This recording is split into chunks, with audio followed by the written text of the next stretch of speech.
तुर्की ने अपने TB2 drone जो है वो सऊदी अरेबिया को डिलीवर कर दिए हैं। आपको ये बता दें कि कुछ अर्सा पहले सऊदी अरेबिया और तुर्की की कंपनीज के दरमियान एक मुआहदा हुआ था जिसके अंदर तुर्की अपने TB2 ड्रोन की 2 खेप जो है वो सऊदी अरेबिया को मुहैया करेगा। नाजरीन ग्रामीण, सऊदी अरेबिया के हालात आजकल यूरोप के साथ कुछ अच्छे नहीं है, क्योंकि ह्यूमन राइट्स के हवाले से काफी यूरोप की तरफ से खुसूसन अमेरिका जो है वो सऊदी अरेबिया को प्रेशराइज कर रहा है। अब एक नया रीजनल डायनामिक्स बन रहा है, रीजनल ब्लॉक बन रहा है, क्योंकि अरब ममालिक तुर्की के क्लोज से क्लोज तरीन होते जा रहे हैं। उसकी वजह यह है कि अमेरिका इन अरब ममालिक को ज्यादा अच्छा नहीं समझता। अमेरिका सऊदी अरेबिया जैसे मुल्क को हथियार नहीं देता, तो सऊदी अरेबिया ने जो यमन के अंदर जंग शुरू कर रखी है उसके लिए हथियारों की जरूरत है। अब अमेरिका ने जितनी भी डील थी डोनाल्ड ट्रंप ने शहजादा मोहम्मद बिन सलमान के साथ करी थी वो कैंसिल कर दी है। तो बात यह है कि तुर्की वाहिद मुल्क बचता है जिसके पास आजकल लीथल हथियार है। तो इतलात ये है कि सऊदी अरेबिया के पास अब तुर्की के ड्रोन्स पहुंचना शुरू हो गए हैं। मामलात को डिटेल के साथ और आसान अल्फाज में आप तक पहुंचाएंगे। छोटी सी गुजारिश है कि आप हमारा YouTube चैनल हसनाट टीवी को सब्सक्राइब कर लें, घंटी के निशान को दबा लें ताकि लेटेस्ट न्यूज आप तक बर वक्त पहुंचती रहे। सबसे पहले तो आपको ये जानना जरूरी है कि नेटो के अंदर तुर्की ने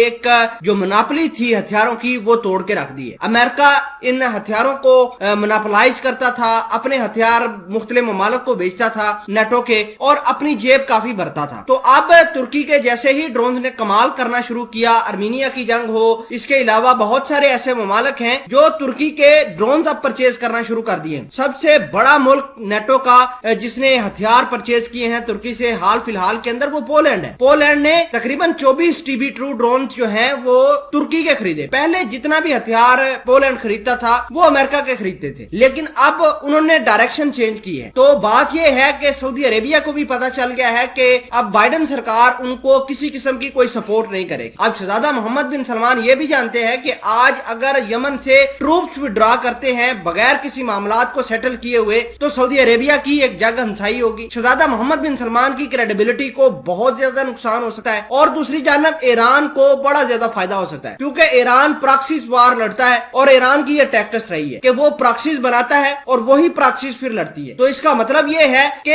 अब ईरान को सिर्फ एक ही तरीके से सऊदी अरेबिया काउंटर बैलेंस कर सकता है, वो है तुर्की के ड्रोन्स। तो तुर्की के ड्रोन्स जो हैं ये अपनी मिसाल आप है। इससे बहुत ज्यादा फायदा सऊदी अरेबिया को इस वजह से हो सकता है क्योंकि इससे ह्यूमन लॉस बहुत कम होगा। अगर चलो पैसे का लॉस हो तो वो भी बहुत कम होगा, क्योंकि अमेरिका का एक ड्रोन जो है वो 105 से 110 मिलियन डॉलर का पड़ता है सऊदी अरेबिया को, जहां ये टीबी ड्रोन्स हैं तुर्की के वो सिर्फ और सिर्फ 25 मिलियन डॉलर में सऊदी अरेबिया परचेज कर रहा है। तो आप ये कॉस्ट का डिफरेंस देखिए। तो शहजादा मोहम्मद बिन सलमान ने यमन के अंदर जंग लड़नी है और जंग को कंटिन्यू करना है। अगले 4, 5, 10 साल भी यमन के हालात ठीक होने वाले नहीं है। तो शहजादा मोहम्मद बिन सलमान ने अब तुर्की के साथ कॉपरेशन करना शुरू कर दिया है। पहले तुर्की और सऊदी अरेबिया के हालात भी ठीक नहीं थे, क्योंकि शहजादा मोहम्मद बिन सलमान ने कहा था कि हम तुर्की की प्रोडक्ट सऊदी अरेबिया में बैन कर देंगे, और उन्होंने बैन की भी। तो अब हालात कुछ नॉर्मलाइज हो रहे हैं, जिससे यह साबित होता है कि शहजादा मोहम्मद बिन सलमान को समझ आ गई है कि अब European block, western block Saudi Arabia को किसी किस्म की सपोर्ट नहीं देगा, और एक मुसलमान ममालिक तुर्की ही है जो इनको हर लिहाज से सपोर्ट कर सकता है।